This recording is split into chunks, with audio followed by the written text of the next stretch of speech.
Hello friends, നമ്മളിന്ന് തയ്യാറാക്കാൻ പോകുന്നത് വ്യത്യസ്തമായ ഒരു മുട്ടക്കറിയാണ്. ഇത് നമ്മൾ തേങ്ങ ഉപയോഗിച്ചാണ് ഈ കറി തയ്യാറാക്കുന്നത്. നമുക്ക് കറി എങ്ങനെയാണ് തയ്യാറാക്കുന്നതെന്ന് നോക്കിയാലോ. ഇതിലേക്ക് ആവശ്യമായ സാധനങ്ങൾ: 2 കപ്പ് തേങ്ങ ചിരകിയത്, ഒരു 6-7 ചെറിയ ഉള്ളി, പിന്നെ മെയിനായിട്ട് ഇതിന് വേണ്ടുന്നത് പെരിഞ്ജീരകമാണ്. ഇത് ഞാൻ 1 ടീസ്പൂൺ എടുത്തിട്ടുണ്ട്. ഇതെല്ലാം കൂടി നന്നായി ഒന്ന് അരച്ചെടുക്കണം. ആദ്യം ഒന്ന് അരച്ചിട്ട് ഇതിലേക്ക് 1/2 ടീസ്പൂൺ മഞ്ഞൾപ്പൊടിയും 1 ടീസ്പൂൺ മുളക് പൊടിയും ഞാൻ എടുത്തു വെച്ചിട്ടുണ്ട്. അതുകൂടി അതിലേക്കിട്ട് അരച്ച് നല്ല പേസ്റ്റ് രൂപത്തിലാക്കി എടുക്കണം. അതാണ് നമ്മൾ ആദ്യം ചെയ്യേണ്ടത്. അത് നമുക്ക് ചെയ്തെടുക്കാം. ഈ തേങ്ങയുടെ മിക്സ് ഞാൻ നല്ല രീതിയിലൊന്ന് അരച്ചെടുത്തിട്ടുണ്ട്. ഒരു പാത്രം അടുപ്പിലേക്ക് വെച്ച് അതിലേക്ക് 2 ടേബിൾ സ്പൂൺ വെളിച്ചെണ്ണ ഒഴിക്കുക.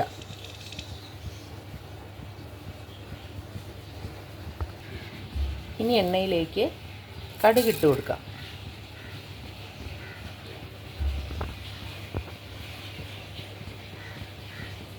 ഇതിലേക്ക് കറിവേപ്പില ഇട്ട് കൊടുക്കാം.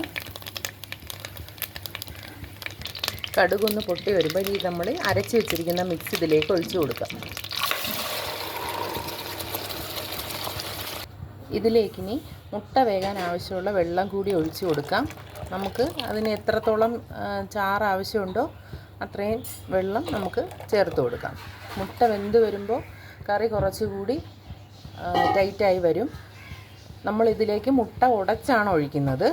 അപ്പോൾ അതുകൊണ്ട് അത് വേകാനുള്ള വെള്ളം നമുക്ക് ഒഴിച്ചു കൊടുക്കാം. ഇനി ഇതിലേക്ക് ആവശ്യത്തിന് ഉപ്പ് കൂടി ഇട്ട് കൊടുക്കാം. ഇതിലിപ്പോൾ ഞാൻ ആവശ്യത്തിന് ഉപ്പ് കൂടി ചേർത്തിട്ടുണ്ട്. ഈ ഒരു ലൂസിലാണ് ഞാനിത് കറി എടുത്തിരിക്കുന്നത്. ഇനി ഇതിൽ നന്നായിട്ടൊരു തിള വരണം. ആ തിള വരുന്ന ഭാഗത്തേക്കാണ് നമ്മളിനി മുട്ട ഉടച്ചൊഴിക്കാനായിട്ട് പോകുന്നത്. വളരെ ടേസ്റ്റി ആയിട്ടുള്ളൊരു കറിയാണിത്. ഞങ്ങളിവിടെ വീട്ടിൽ മിക്കവാറും ദിവസങ്ങളിൽ ഈ കറി ഉണ്ടാക്കാറുണ്ട്. കാപ്പിയുടെ കൂടെ ഇവിടെ കുട്ടികൾക്ക് ഏറ്റവും ഇഷ്ടമുള്ളൊരു കറിയാണിത്. അതുകൊണ്ട് എല്ലാവരും ഒന്ന് തയ്യാറാക്കി നോക്കണം. നല്ല ടേസ്റ്റുള്ളൊരു കറിയാണ്. അപ്പത്തിൻ്റെ കൂടെയാണ് ഏറ്റവും മാച്ചായിട്ട് ഇത് പോകുന്നത്. അപ്പോൾ നമുക്ക് ഈ കറീന് തിള വരുന്നവരെ വെയിറ്റ് ചെയ്യാം. കറിയിൽ തിള വന്ന് തുടങ്ങിയിട്ടുണ്ട്. ഞാനിവിടെ 6 മുട്ടയാണ് എടുത്തേക്കുന്നത്. നമുക്ക് ഓരോ മുട്ടയായിട്ട് ഈ തിള വരുന്ന ഭാഗത്തേക്ക് ഉടച്ച് ഒഴിച്ചു കൊടുക്കാം. ഇതിലേക്ക് ഞാൻ 6 മുട്ടയും തിള വരുന്ന ഭാഗം നോക്കി പൊട്ടിച്ച് ഒഴിച്ചു കൊടുത്തിട്ടുണ്ട്. ഇനി നമുക്ക് ഇത് സ്പൂൺ ഉപയോഗിച്ച് ഇളക്കേണ്ടതില്ല. അത് പൊടിഞ്ഞു പോകും മുട്ട.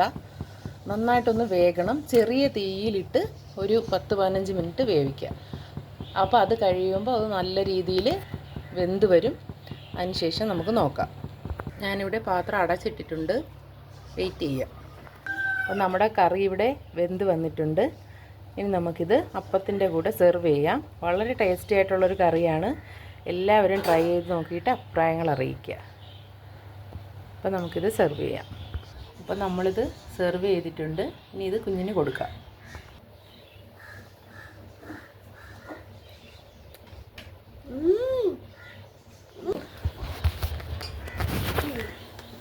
മോന് നന്നായി ഇഷ്ടപ്പെട്ടു.